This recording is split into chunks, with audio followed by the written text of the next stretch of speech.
Balu rowdyism చేసి మీనకు బండి కొన్నాడని ప్రభావతి రెచ్చిపోతుంటే సాయం పొందిన పెద్దాయన వచ్చి, మీ అబ్బాయి నా దగ్గర కిరాయికి డబ్బు తీసుకొని ఆ రౌడీలను పంపించలేదు. నేనే నా కూతురు పెళ్లి జరగడానికి కారణమైనందుకు ఒక కొడుకుగా భావించి బట్టలు కొనుక్కోమని ఇచ్చాను.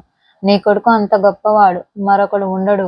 ఆ ఆడపిల్ల పెళ్లి అనగానే సాయానికి వచ్చాడు అంటూ గొప్పగా పొగిడి తన కూతురు పెళ్లి శుభలేఖ ఇచ్చి వెళ్తాడు. దాంతో ప్రభావతి నోరు మూసుకుంటుంది. మీనా అయితే వంటగదిలోకి వెళ్తుంది. బాలు అప్పుడు మీనా దగ్గరికి వచ్చి స్కూటీ తాళం ఇవ్వబోతుంటాడు. అప్పుడు మీనా కోపంగా బాలు వైపు చూస్తుంది. నాకు వద్దు అని చెప్తుంటది. అయితే ఆ నెత్తుటి రక్తంతో కొన్న స్కూటీ నాకు వద్దు అని బాలు ముందు అలుగుతుంది. నీకు నన్ను కొన్న స్కూటీ వద్దు అంటే నాకు కూడా నువ్వు కొన్న కారు అవసరం లేదు, ఆలోచించుకో అనేసి బాలు వెళ్ళిపోతాడు. ఇక దాంతో మీనా దారిలోకి వస్తుంది. ఉదయానికి ఆ స్కూటీని ముస్తాబు చేసి ఇంటి ముందు పెడుతుంది. పూలు ఆర్డర్ ఇవ్వడానికి మీనా బాలు కలిసి వెళ్తారు.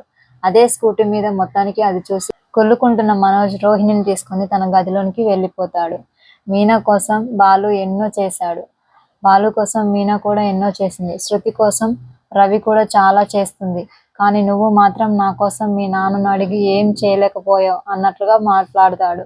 దాంతో మనోజ్, నువ్వు నన్ను ప్రేమించి పెళ్లి చేసుకున్నది నా ఆస్తి కోసం గురించా, లేక నా మనసును చూసి ప్రేమిస్తున్నావా, ఒట్టిపెట్టి చెప్పు అనడంతో, అయ్యో నీ మనసును చూసే ప్రేమించాను రోహిణి, ఇంకెప్పుడు డబ్బుల గురించి మాట్లాడను అంటాడు మనోజ్. ఇక మన రోహిణి, అవును మనోజ్, నువ్వు గతంలో ఒక అమ్మాయి దగ్గర 40 లక్షలు మోసపోయాను అన్నావు కదా, తన పేరేంటి అంటూ ఆరా తీస్తుంది. ఆమె పేరు కల్పన అని చెప్తూనే జరిగిందంతా గుర్తు చేసుకుంటాడు మనోజ్.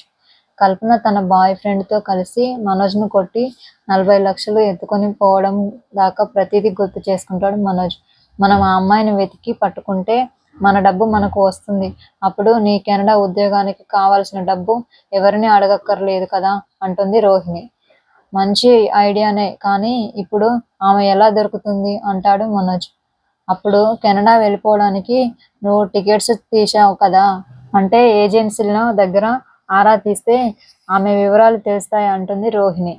ఇక రోహిణి మనసులో, ఆ 40 లక్షలు దొరికితే ఈ మలేషియా సమస్య ఏం లేకుండా జాగ్రత్త అన్ని సమస్యల గురించి బయటపడచ్చు అనుకుంటుంది. నిజానికి ఆ డబ్బు మీనా బాలులది.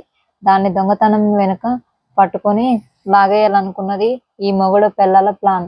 అయితే కమింగ్ అప్లో మనోజ్, రోహిణి, కల్పన వేటలో ఏజెన్సీలకు వెళ్ళి ఆరా తీస్తూ ఉంటారు.